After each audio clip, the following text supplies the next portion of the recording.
என்ன பார்க்குறீங்க? என்னைய பார்க்குறீங்களா? இது மாதிரி தான் பெண்களும் பயந்துச்சு. பார்த்துச்சு, இங்கே பார்த்துச்சு. இங்கே போனால் இங்கே கடல் இருக்கும், இங்கே சாப்பாடு கிடைக்கும். இந்த மேலே நடந்து போனால் அங்கே மழை இருக்கும், அங்கே சாப்பாடு கிடைக்காது. இந்த மாதிரி யோசிச்சுட்டு வளைய தான் நடந்து போச்சான். யார் இதுக்கு அப்புறமா இந்த கதைக்கு வருவோம். அனைவருக்கும் வணக்கம். நான் தான் பங்கு வந்திருக்கேன்.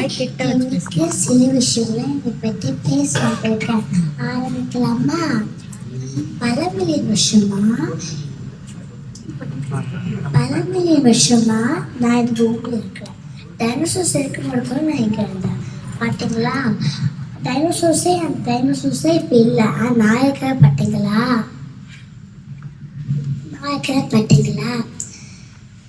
நான் ஒரு பறவை, ஆனால் பறக்க முடியாது.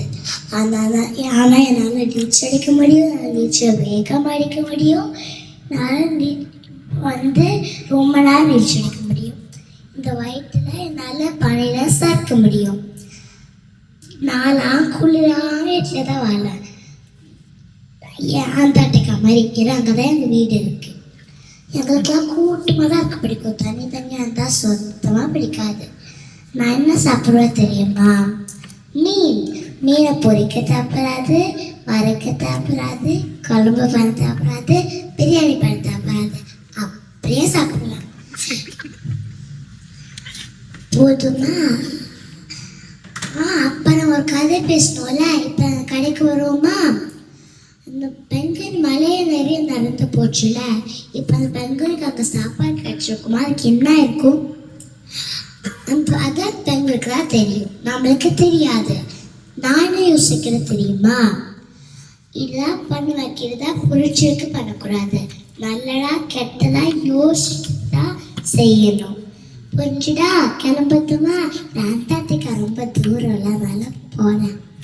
அனைவருக்கும் வணக்கம். நான் பேர் சஸ்திகாஸ்திரி. நான் வெளியே வந்தேன்.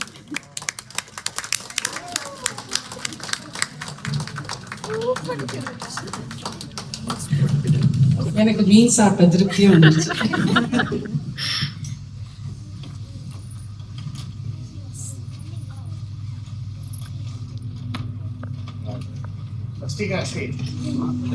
ரொம்ப குளிரா இருக்கும்ல, மீன்லாம் செத்து போயிருக்கும்ல. மீன்லாம் உயிரோட இருக்குமா? அதெல்லாம் செத்து போன மீன்லாம் சாப்பிடுவீங்களா?